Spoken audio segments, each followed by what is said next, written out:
Hello. Hi. Hello, everyone, and welcome to the Environmental Podcast.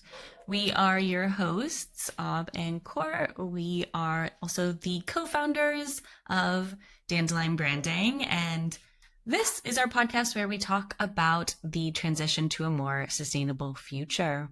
So thank you so much for being here. Today, we are joined by Thomas Nowak, who is the Secretary General of the European Heat Pump Association. Thank you so much for being here, Thomas. It's a pleasure. Thank you for the invitation. Absolutely. The pleasure is all ours. For sure. Heat pumps are something we have some personal experience with. I know Ob has some personal stories for you. But before we jump in, can you tell us a little bit about what you do?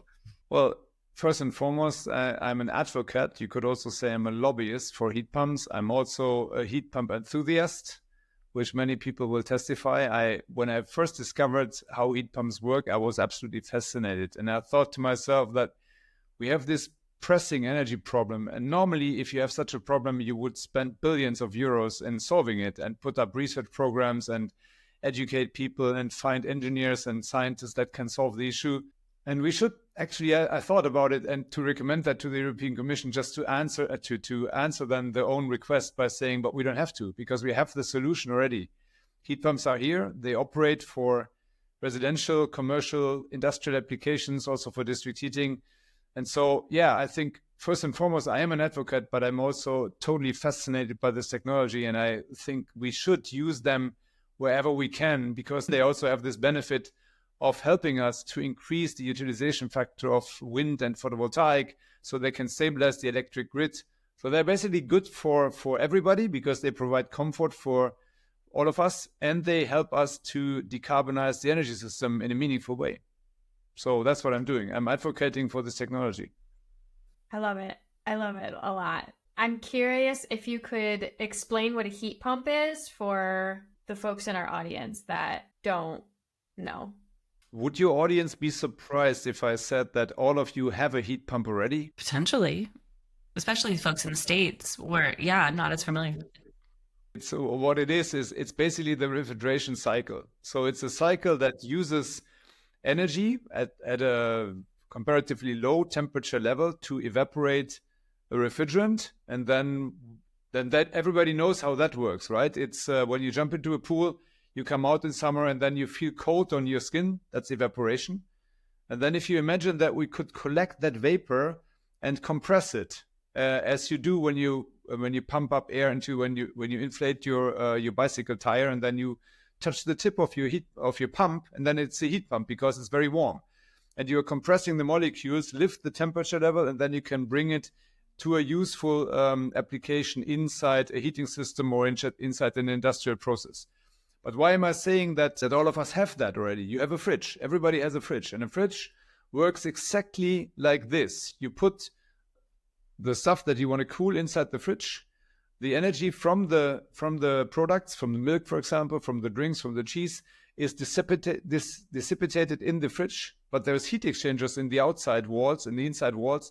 And they take the energy and you evaporate a refrigerant inside that fridge. You bring it to the backside of the fridge. You compress it in the meantime, and you discharge it at the back of the fridge where it's warm, actually. So you could say that the fridge is also a heater of your house. And then it's a closed cycle. So you change the gas nature of the refrigerant into liquid, and you start again. So we all have it. We all know that it works, and our society depends on it. And when we talk about heat pumps, I know that there's geothermal heat pumps, there's electric heat pumps. Like we're talking about heating houses and getting off gas, right? So do you have a preference? Like I feel like we have an expert and this is a topic around my house a lot, which to go with.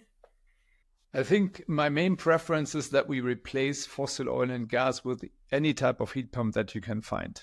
And now you basically mix two things. You said geothermal and electric, but it is in this case, it's actually an and. So we have geothermal electric compression heat pumps. They run on electricity because the compressor that compresses the molecules is typically in more than 95% of all the cases it's an electric compressor. There are other variants, but I will not bore you with that. It's too complicated. So what you probably mean by saying what is the preference, you can distinguish between heat pumps or you basically structure the heat pumps in the energy source and the dissemination system that you're using. So you can use as energy source air, water, and ground, geothermal, but also waste heat, which can then either be in a gas form or as air, or it can be liquid.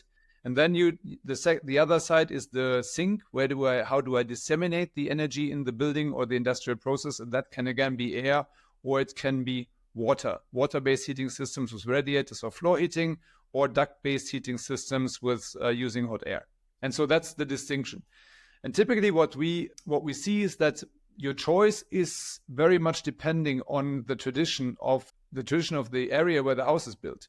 Do you have a water-based heat distribution system or not? Do you have air as heat distribution system or not? Is it typical that you would use air as energy source? And in some parts of the world, this is not accepted, and it's not type of the part of the building tradition. And in other parts it is. So that distinguishes quite a bit on what you will be offered from your installers. Do I have a preference? I would say at the moment, not anymore, because even the heat pumps that use air as energy source have become really energy efficient. In the past, you could have said ground-based systems have an edge. My preference would probably be, if I don't have space, if I cannot put an air source heat pump to the outside of my house, then a drilling, which is then the source for the geothermal system, is more space conscious. So you can fit it better, but of course you need place to drill. If you are living in a multifamily building, high rise, then you probably need an air source heat pump that you put on the outside of the facade. But it depends on many things. What is the better solution? So I come back to my first statement. The best thing is to replace an oil and gas boiler with a heat pump, but then the rest we can figure out. There are always solutions for different problems that you may face. But I'm curious also, what is the debate in your house? What people like better or not? If this is not derailing the whole discussion. No, it's not. So for the first 3 years of living in my home, we were living in the reconstruction process. And as we did a full reconstruction, like we did, all the way down to foundation. So we reconfigured the house so that we could have a heat pump for our heating we have floor heating. And our long-term goal is Tom, my partner, and I set up the house so that we could do geothermal, or so we could do the drilling long-term, which is quite expensive. We are still on gas right now. But in the meantime, my father-in-law got off gas at his house by using an air-based system. Yeah, it's water probably. No, I think he's using forced air. Oh, so ventilation, air to air. Yes. Yeah. I think so. They have a Calusa family. They make everything. So he has some complicated system. Anyway, so the conversation is around, do we just go with it? Do we stick with our normal plan? We're having this constant, around conversation. Well, I can give you one advice. If your house is ready to be heated at 55 degrees Celsius, and how do you find out about that? You go into the basement, you check your gas boiler, you set the feed temperature to your house heating system to 55 degrees. Normally you can do that, and if you can't, then ask your installer, they can explain to you how. And then so you limit the maximum temperature that your gas boiler provides, and you see if you are comfortable. You do this for a few cold days. You need some cold days to check out. So maybe it's a bit too late for this winter. But if you have some cold days and you are comfortable at 55 degrees, then I can tell you that your building is ready for a heat pump of any kind. And then if you say geothermal is too expensive, and sometimes it's also a bit of an issue with getting a permit, so that could be something that stops people from doing so, then the new air-to-water heat pumps are fully sufficient to provide you with an efficient way of heating and even cooling. Also, so you can choose that as an alternative. Since you say you have floor heating already, I would assume that your building is ready to be heated with an air-to-water heat pump. You need some space outside because there is an airflow that needs also some open space around it, but it seems fully sufficient for your needs. Okay, I'm telling them. The expert says it. Yeah, well, there's not really an argument against it because, as I said, the recent technology developments have closed the gap between air source and ground source quite tremendously. So efficiency is not really anymore the main decisive criterion. And if you need a quick solution, if you potentially need a more affordable solution, then I think you will find something that satisfies your needs. Wonderful. Okay, I'm going to stop us right here because it's time for me to ask my favorite question of our guests. But before I do that, I'm going to ask our audience, if you're here still, if you're inspired by Thomas and another one of our incredible environmental podcast guests, please like and subscribe. We post a video format on YouTube every first and third Wednesday of the month. So we'll see you next time. And Thomas, what role do you feel like you play in this transition? I think it's pretty obvious, but would love to hear it from your own words. Well, I have always felt that trying to convince and eventually convincing main decision makers in this energy transition is something that will have a big multiplication effect. And that I've been doing this for 17 and a half years now. So it's really long. And sometimes I'm thinking I'm repeating the same message because, as I said, I was really convinced of this technology pretty much from the beginning. And we had some hard fights on how to convince policymakers and stakeholders that heat pumps are a technology that makes use of renewable energy. Now we have moved beyond that. Now we are discussing that heat pumps are also using waste energy, excess energy, and helps us to close energy cycles. And if you need cooling in cities, the heat pump can take the energy for the cooling from the inner city and avoid burning fossil oil and gas and heating it up further, for example. So there's a number of benefits that are now more important than the renewable or environmental benefit part, even though, of course, we can meaningfully decarbonize heating and cooling and hence replace oil and gas. So my message was always this we need to start this energy transition away from fossil energy in heating and cooling. And we can because we have the technological solutions and we have the skills and we are fully equipped to use a locally available energy source. You could say in simple terms, we are aiming for a very, very wide ranging electrification of society, from the residential to the commercial to industrial. I mean, note that 40% of all industrial heat can be decarbonized with heat pumps. So it can basically, oil and gas can be completely replaced. And then we have the environmental benefit of much, much less CO2 emissions and, of course, cleaner air and using local energy and not giving it to countries outside of Europe that we don't find so friendly these days. And all of this is what I'm doing. I think we have come a long way. I do actually think that that also, including myself, many people have helped in shifting public opinion towards heat pumps, making the public opinion more favorable. One of the biggest achievements was President Ursula von der Leyen mentioning heat pumps as one of the 6 technologies that should be supported in the Net Zero Industry Act, and they have also been mentioned as part of the Green Deal. So we see that where in the beginning, 18 years ago, we had to explain what a heat pump is doing and why it should be considered renewables. Now we see that policymakers that stand behind ambitious targets like 90% CO2 emission reduction by 2040, they also understand that the energy transition has to happen in heating too. And if it doesn't, all of these targets are nil and void. Wow. I mean, I think that's when you're doing something that so directly impacts the use of gas, oil and gas, I think it's incredible because our buildings, they take up 40% of the emissions or something? Yeah, no, well, that's complicated. But about 38% is a number that you repeatedly hear of final energy demand goes for heating. And that is, depending on how you calculate it, I think it's around 27% of CO2 emissions. But I have not found really precise data on that. So it's slightly lower. The final energy demand is higher than the CO2 emission savings in relative percentages. Sure, but that's still a quarter. Yeah, it's a lot. You can seriously say that if we don't manage the energy transition in heating, then the whole energy transition of our society is not working. And I'm saying that with a double meaning, because we do know how to do this. It's not rocket science. I think at least 60% of all the buildings can be where we can replace the oil and gas boiler immediately.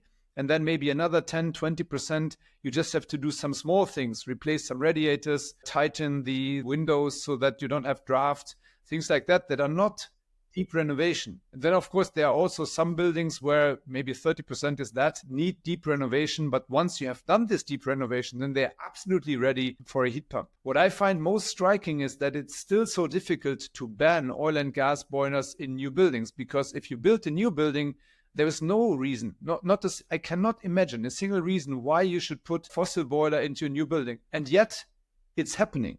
It's happening while we speak. So we will have in 5, 10, 20 years, the big discussion that these buildings now need to replace their heating systems. It's a double investment. It's actually a waste of money and a waste of energy.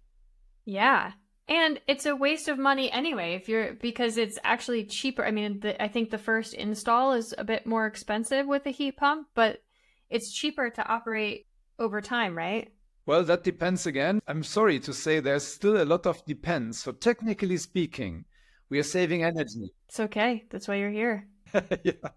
So technically speaking, we are saving energy, right? There is no doubt about that. If I replace an oil or a gas boiler with a heat pump, I save energy. Do I save money? That's the big question. Because in quite a few countries, electricity is taxed much more, and there are many more levies put on electricity than on oil and gas. And a friend of mine, a good colleague, Dave Pearson from Star Energy, Star Renewables, he always says, you cannot ask the kids to eat the salad and then leave the cookie jar open on the table. And that's exactly what we are doing as society, right? We are taxing the salad and we are making the sweets too cheap and too easy accessible. You're not necessarily saving money at the moment, at least. And that's also one of the things that we as European Heat Pump Association push for very, very strongly. We need to address the relative price between electricity and gas, because if it makes sense to end users to invest in a heat pump, for them not only to perceive this as a cost, but as an investment where you can say, so what's my return on investment? What's my interest that I'm getting if I take this investment? Then we will activate end user financing, because the other thing is no government of this world can pay for this energy transition from taxpayers' money. You have to activate end users' interest and end user financial means. And what about subsidies? Do you think we'll see that coming? A lot of countries pay subsidies. Personally, I am not a big fan. I would much rather like to see that the fundamental economics of the heating sector are changed towards making the cleanest and greenest solutions the most economically attractive. So that would be my number one. But then, of course, we shouldn't underestimate that there are people that have very big difficulties affording the change, because, as you said there is initially higher costs that have to be borne somehow. So if subsidies are considered, they should be paid to low-income households. The French government has done that quite successfully. They have paid for the lowest income percentile. They have paid the heat pump altogether completely, and then they reduced the subsidies step by step until no subsidies was paid anymore, because the households were deemed to be rich enough to pay for themselves. And I think also it's a fair game to say, if you are affluent enough, then you have a responsibility for the environment that you can pay for yourself. And then, of course, maybe on top of that, there's also the other thing. Not paying subsidies is probably not the only thing that we can discuss. We can also look at how other support could be given to everybody.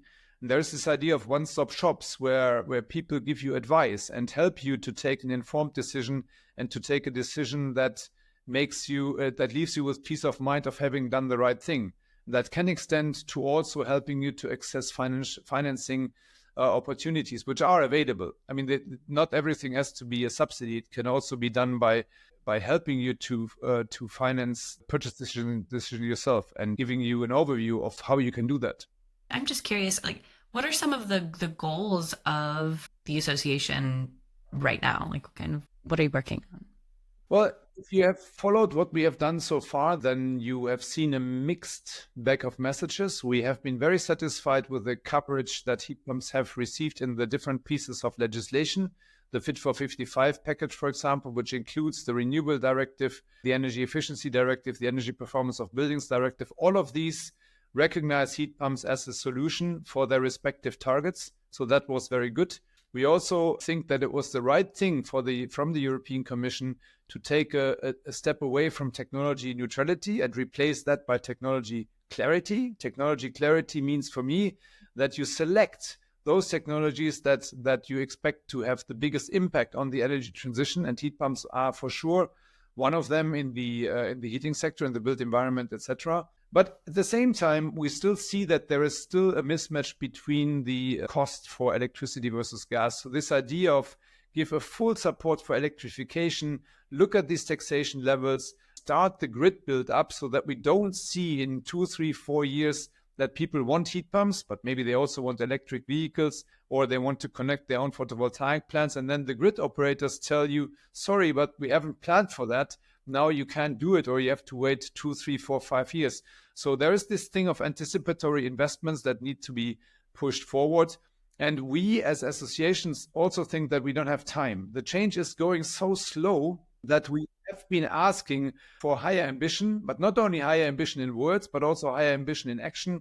And it would be great if we could see this heat pump action plan that was announced earlier by the European Commission, but is now postponed, if that could be published as soon as possible, not only on the European level, actually. And by the way, because this is something that has to be rolled out on the member state level, or you could even say, even if a country is not member of the European Union, you need this action plan that makes it interesting. So there needs to be this clear commitment of policymakers in favor of this heat pump technology for its various benefits.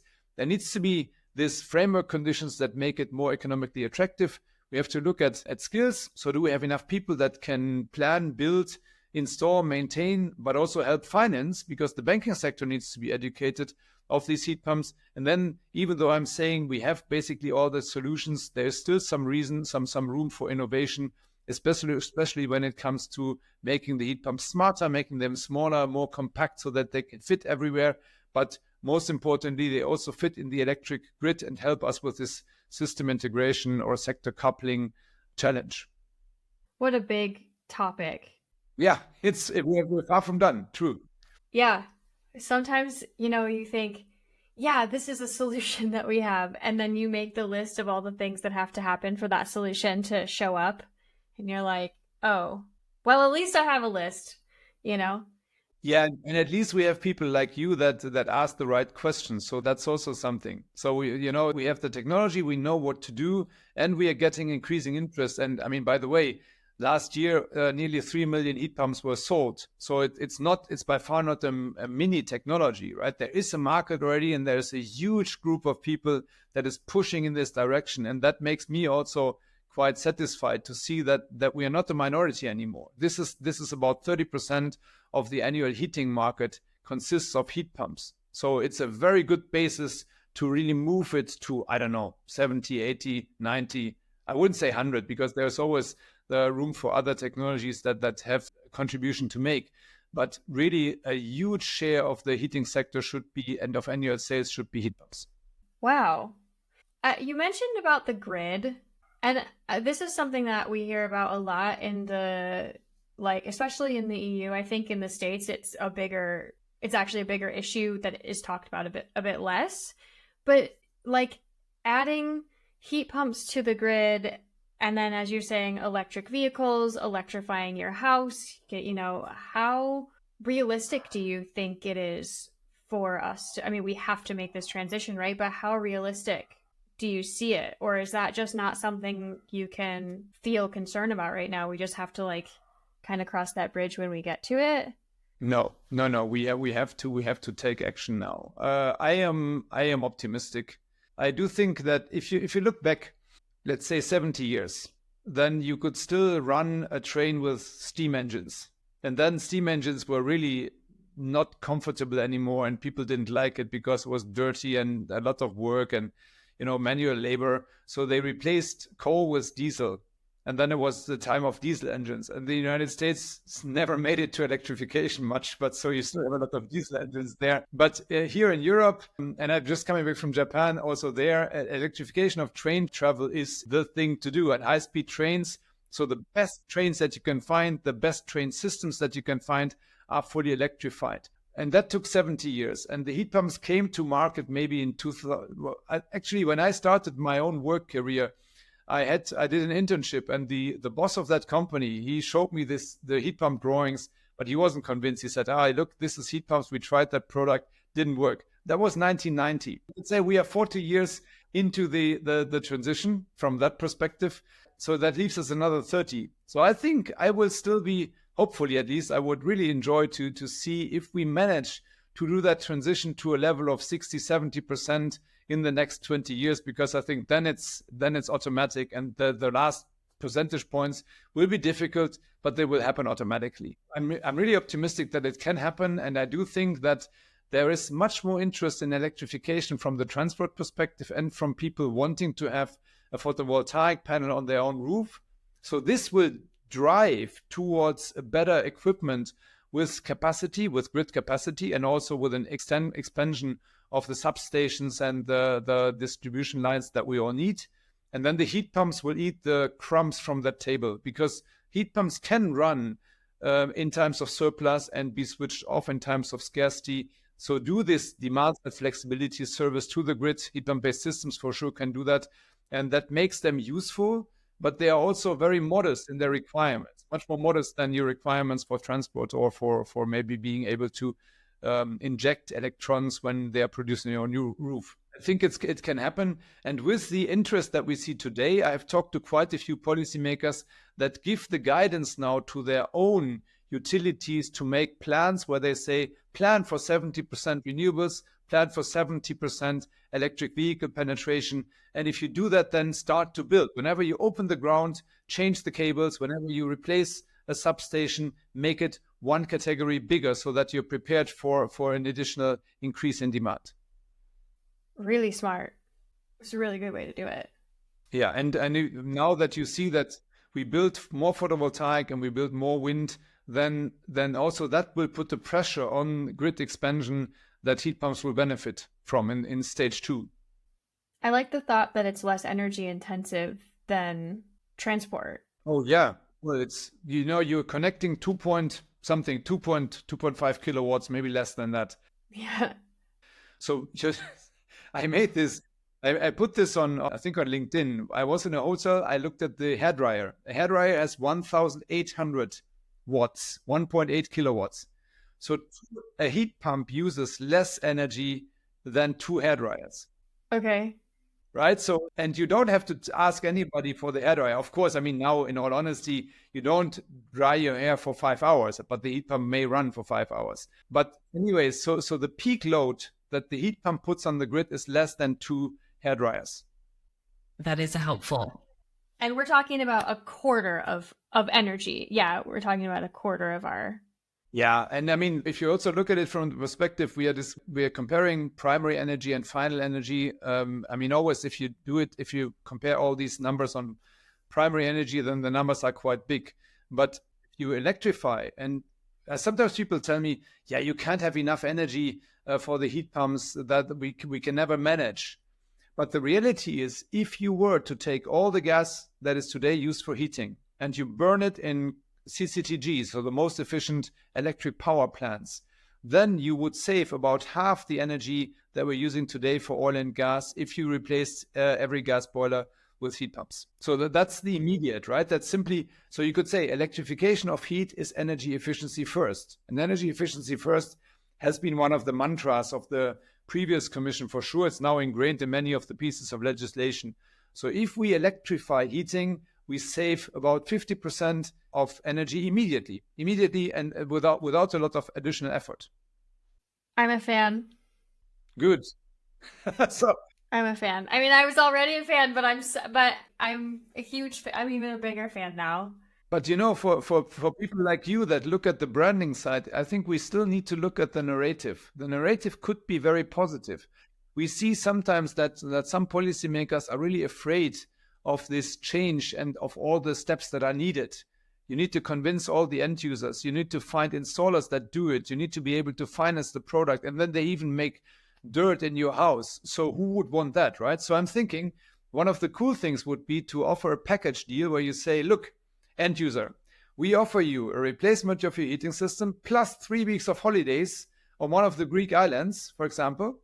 And when you come back, everything is done. Sign here, you want? I think we would have a line waiting outside that studio that offers, because it's simple.